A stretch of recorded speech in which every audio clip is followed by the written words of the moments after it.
It's Monday afternoon here in the eastern Turkish city of Van. The train from Tehran is rolling in, carrying around 250 passengers. For many on board, this is not an ordinary journey. They are coming from a country at war. Iran is completely shut down. The airports are closed. They're bombing continuously, and it's getting worse. The economy has totally collapsed. There's no gasoline left. The situation is really unbelievable. It's a disaster. Iran's capital has been hit almost daily for the past 4 weeks. The US and Israel say they are targeting military and government sites. But in a city like Tehran, with millions of residents, civilians are deeply affected. Very few people here outside the train station in Van are willing to speak to us on camera or show their faces. The fear of the Iranian authorities runs deep, and many worry about the consequences for themselves or their loved ones back home. This student and her family decided to leave Tehran when the bombs came too close, and the internet blackout imposed by the authorities made life unbearable. To communicate with my families, with my friends in Iran, there is no connection with them. And that's too hard because now we are safe, but we are worried about our families, our friends, what happened to them. The 21-year-old joined nationwide anti-regime protests back in January and witnessed the Islamic Republic responding with a brutal, deadly crackdown. That was the biggest protest I even seen in my life. When would you go back? I don't know, when the wars and this regime goes forever. They really tortured their people.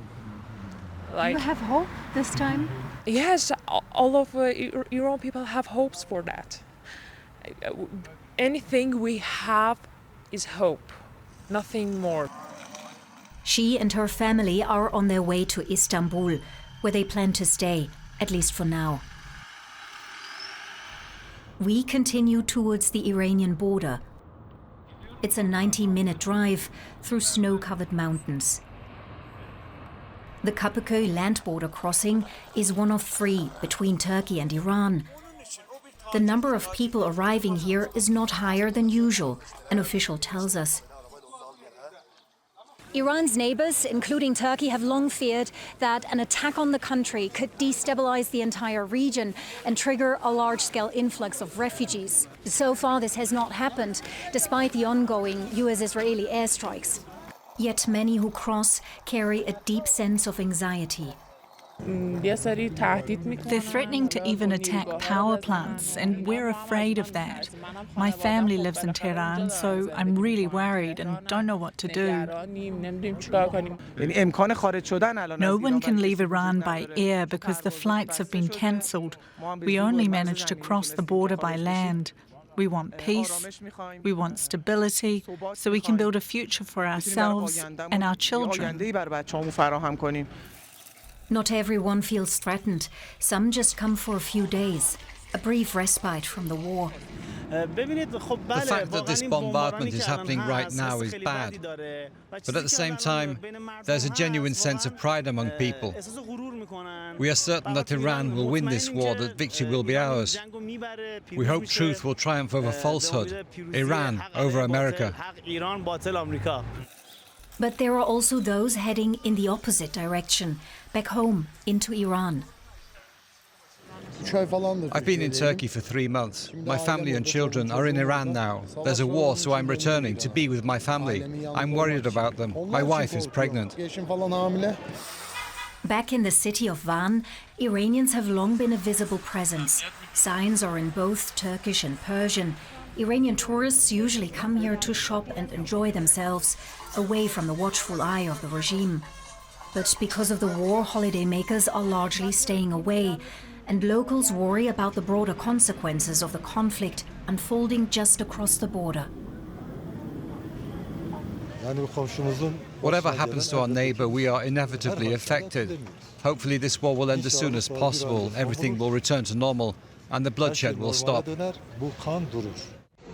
Several Iranian ballistic missiles have already approached Turkish airspace and were intercepted by NATO defenses, testing Turkish President Erdogan and his government, who've tried to stay out of the conflict and even offered mediation. But Ankara is also aware of the potential economic fallout of a further escalation. The war in Iran is sending global energy prices soaring, especially for oil and gas, and people here in Turkey too are feeling the pinch in their wallets. At the gas stations here, prices have gone up by around 20%. The war in Iran has really hurt gas prices. They're way too high. All the materials coming in are expensive because of the fuel. If this keeps up, we'll end up having to shut down our business. It's the end of the day, and the train that arrived from Tehran earlier is ready to head back. For its passengers, it's a 23-hour trip, full of fear, hope, and countless questions of what comes next.